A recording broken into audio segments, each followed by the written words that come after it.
In the last lecture, I introduced you to the concept of moisture sorption isotherm, different zones seen within an isotherm, and finally we discussed about what are the different shapes of isotherms encountered in food system. Now let's try to understand the uses of sorption isotherm. Isotherm is drawn with the help of a sorption isotherm equation. There are hundreds of equations available in literature.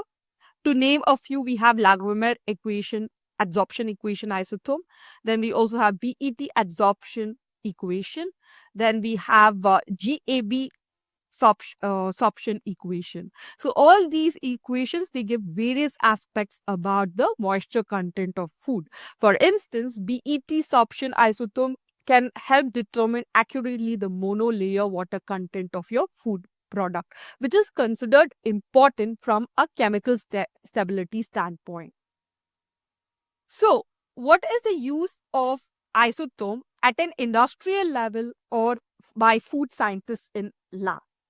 Firstly, it is used to study and design processes involving removal of water, like evaporation and drying. Why is this important? Because these processes are energy consuming, and industries, they are always on the lookout to optimize costs by looking at design aspects. Second, for formulating products carefully. Now, an important consideration for food industry is to create shelf stable products.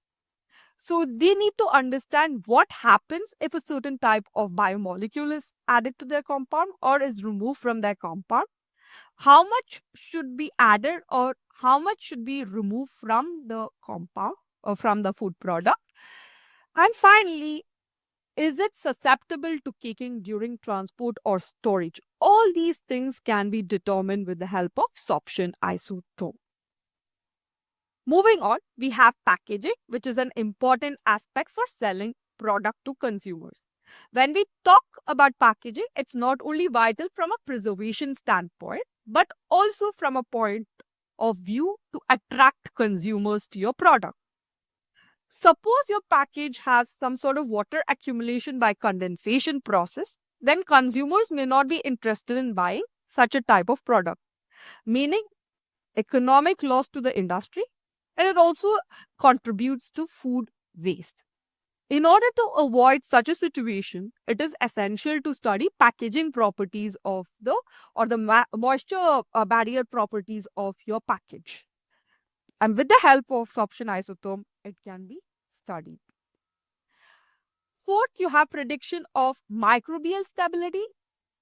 It's not just restricted, mostly it's restricted to microbial stability, let's say. If a product needs to be microbiologically stable, then the water activity has to be around 0.6. But it is not possible to produce foods with water activity as low as 0.6, as it might have a negative impact on certain quality parameters like texture, taste, and so on. So if we make use of moisture sorption isotherm, we can really find out that sweet spot wherein you have products that are not compromised on quality but are also shelf stable. Finally, we have companies, they want to avoid any kind of economic loss. So they believe in predicting changes to physical or chemical stability of product well before it actually occurs. And for that purpose, they make use of moisture sorption isotherms. Thank you for staying with me through the video. In case you have any queries, please feel free to put them in the comment section and I'll get back at the earliest.